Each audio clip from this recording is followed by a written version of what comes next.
Welcome back to Kings and Queens Round Table. Ladies and gentlemen, good men, good women of the United States of America and around the world. This coronavirus has caused people to go completely insane.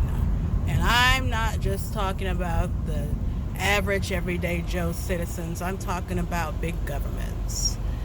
Let's talk about whether or not the measures that they're taking are valid or if what they're doing is a bit too much.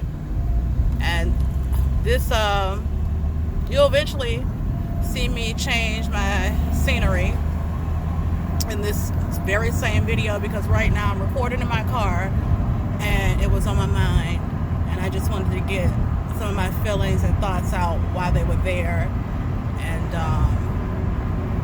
while it was really fresh on my mind, and all that good stuff. So the coronavirus. So apparently, of course, we know that it started in China. It started in China, and now it has spread all the way to the United States of America. Europe, Spain, Italy are all reporting cases of the coronavirus, and not just reporting cases of the coronavirus, reporting fatalities or deaths. They're calling this a pandemic. Now, what is the difference between a pandemic, an epidemic, and an outbreak? Well, according to Google, a pandemic is a situation where a disease is spreading or has begun spreading and is brand spanking new. An epidemic is a situation where disease is spreading and it is not new. It's something that we've seen before, but it's reignited and it started spreading worldwide again, or at least on a major scale. It started spreading to many different nations. An outbreak is a situation where a disease is already well known, and it's spreading, but it's spreading in a specific area or a specific place. It hasn't exactly gotten out into, the neighboring nations, and it hasn't crossed overseas into other places that are fairly large distances away from the place where the outbreak originally occurred. So that's what I interpreted. That's what I got from what I read online about the differences between a pandemic, an epidemic, and an outbreak.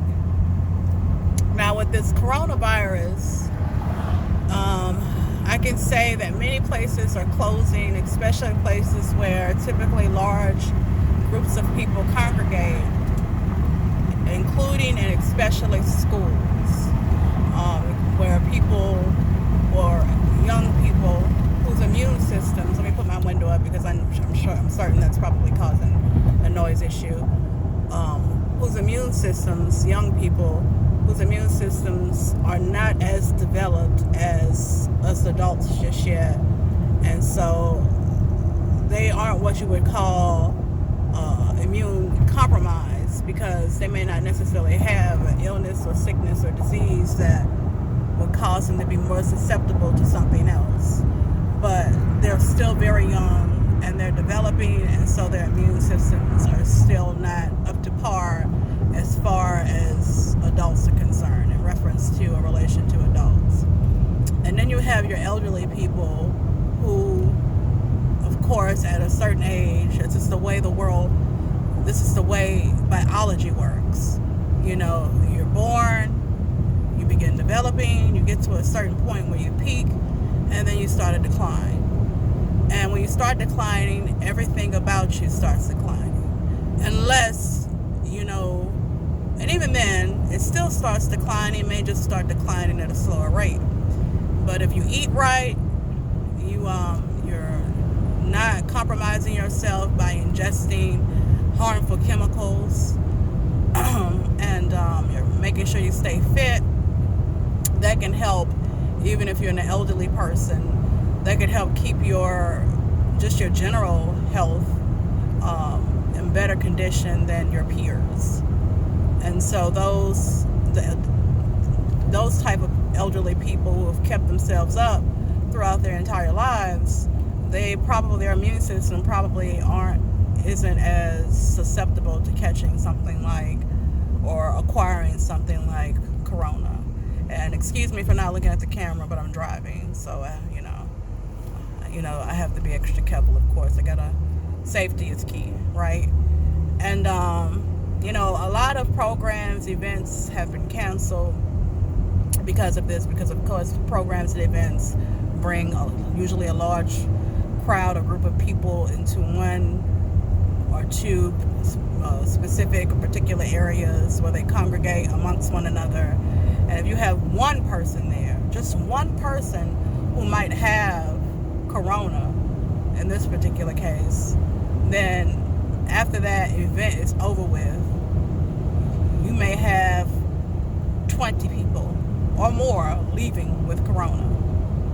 And I saw a video of Boosie where he was on his Instagram going completely off about his Boosie Bash being canceled. And I do sympathize with Boosie. I don't agree with some of the things he was saying, of course. He was saying some pretty terrible things. But to some degree, I do sympathize with him because Boosie himself is out of a great deal of money right now. He has, how many kids now? 8, 9, something like that?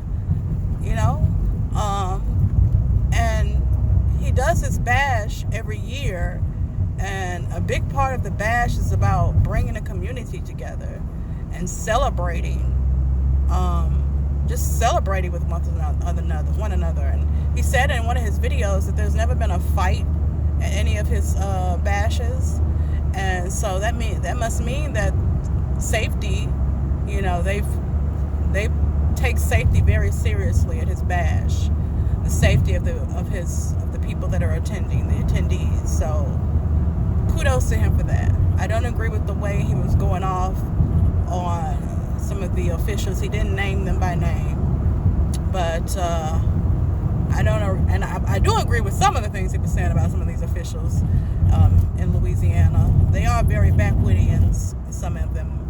Some of them are very ignorant, and some of them have very ignorant outviews or perspectives and about minorities and black people in general. Even the quote-unquote good ones, the ones that fight for us, some of them still have some very stereotypical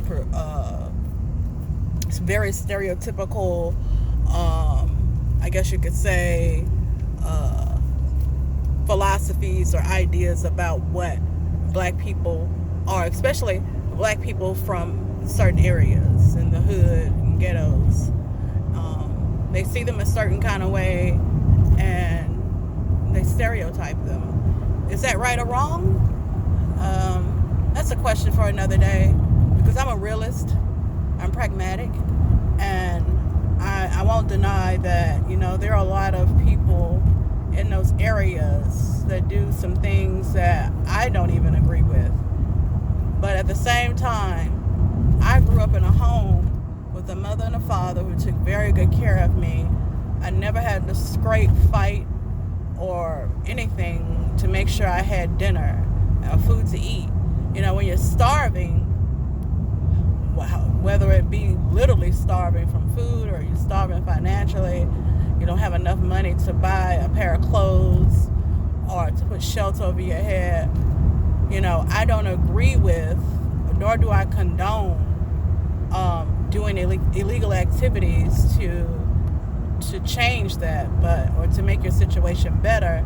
But I'm not going to judge those kind of people. I can't judge those kind of people because I've never been in that situation where I had to do that. But I digress. Let's get back to corona. So this virus has caused a lot of people to have to close a lot of things and events and businesses, etc., etc. And that is going to be a major hit on the economy across the globe. The entire globe is going to be hit hard financially because of this virus. And I don't want to, I will speculate, but I don't want to say for certain that this virus was created by men or man. But a part of me really does believe that it was created by men. Was it created with the intention of starting some type of biological warfare? I don't know. Was it created because some scientists got a little too gung-ho and was in a laboratory mixing and matching and making some type of shit and eventually ended up creating something like this, the coronavirus? It got out of the lab and now it started spreading across the nation globally. I mean, what do you guys think? Facebook, do you believe that this virus was created intentionally to create biological warfare? Because if it was created in China, I mean, the Chinese are some of the main ones who have been hit. And I don't know the statistics exactly right now. I can quote those to you in a later video. The statistics, and I will. The statistics in regards to how many people have contracted the virus and how many people have actually passed away from the virus. I know at this point combined it's over 1,000, probably well over 1,000 if you combine all of the countries together. And so that means that this virus is no joke. And we still don't have a vaccine or any type of medicine that can counteract it or that can fight it. Now, you have different types of plants out there that can help cure, I would even say, certain ailments and diseases. And I'll name some of those. And my business, my farming business, is manufacturing or cultivating those plants, many of those plants. And they're moringa, even hibiscus, and you also have something called, what's the name of it? Something tangerine, benzene tangerine. Again, in the next video, when I talk a little bit more in depth and a more official setting, we can discuss some of the things that might be able to help people who contract this virus or who have any type of illness, everything from cancer to diabetes and everything in between. We can talk more about the types of plants, the things that are out there growing naturally or that you can farm, that I will be farming and am farming, and I will provide those products soon on my website. And once we get all that up and going, and it will be soon because from what I understand, what I've been told, it can take up to a year for a vaccine to be created. And I know that, or I hope that our government, at least our government, and other governments as well, are working day and night to figure out some type of solution to stopping this virus from spreading. And of course, vaccines are usually the way that the government, the thing that the health officials go with in order to counteract any type of illness that's contracted virally, or a viral illness, or even a bacterial one, you know. And antibiotics are not going to solve the problem at all. Amoxicillin, penicillin, they're not even really intended to target viruses per se. I will definitely go back after this video and make sure that I have my information correct, but I'm fairly sure antibiotics are not intended to fight off viral infections. I think, if I'm not mistaken, they're intended to fight off bacterial infections. So stay tuned. I'll be coming to you guys with more information about this virus, more detailed information about what's going on with it, and some of my own thoughts and some of the thoughts of the people around me. If I don't get them on the channel themselves, I would definitely deliver the information to you myself from friends who are knowledgeable about how pathology works, human pathology. So that video will be coming soon. Today is Sunday. I'll be talking to some of the experts in pathology tomorrow in my area. And again, Boosie, I saw your video on Instagram, well, on YouTube, the video that you put up on Instagram that is now on YouTube. Dude, I really do sympathize with what you're going through. You didn't want to hear none of that shit, apparently, when you were talking. You didn't want to hear nothing about I'm sorry. You didn't want to hear nothing about anybody asking you for anything, and I don't blame you at all, 100%, bro. And I'm sorry that you are, but I'm going to say it anyway, I'm sorry that you're out of so much, because I know that, at least in this instance, what you're trying to do is something that is really positive, and that's bringing the community together to, love on one another, enjoy music together. I won't exactly say that I'm crazy about the type of music that Boosie does, but that's my prerogative, and that's my choice. We all have a choice, especially here in America, to like or not like. And when I was coming up, though, I will say this: when I was coming up, Boosie music was my thing. That's all I used to listen to. But as I've aged and gotten older, it really has not become my thing. I'm more into R&B and soulful, more motivational, inspirational type stuff. And I want to understand there's some things on some of these Boosie's albums that have those type of messages, but all the other stuff, I'm just really not with it anymore at my age now. No offense to Boosie, there's still plenty of people out there that are still bumping his music, still love it, still love him. And as a black man, I love him. Even though I'm not crazy about his music, I love him. And I will say that, again, that I'm sorry that, the Boosie bash did not work out, at least during the time that he wanted it to. But, there's always a silver lining in every cloud, in my opinion. This will pass, like the Bible said, this too shall pass. And hopefully you will have another opportunity within this year before the next Boosie bash comes up to do a Boosie bash, and then you can regain what you've lost. Many people lose a lot of money, in the stock market and other ways, and it's unfortunate, but when you're a boss like Boosie is, sometimes it's the risk you take when you put a lot of money into things. And I too am trying to become a boss, and I recognize that there are risks that I will have to take. And I'm ready, willing. I won't say able just yet, but I am ready and willing to do just that.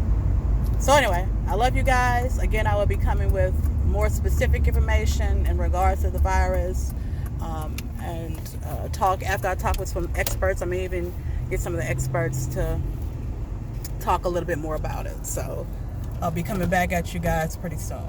Peace. And stay tuned to King and Queens Roundtable, where we always deliver information. We always deliver news in the most real way possible, without all the extra bullshit, without the lies, without kissing people's ass. We deliver real news. All right, peace.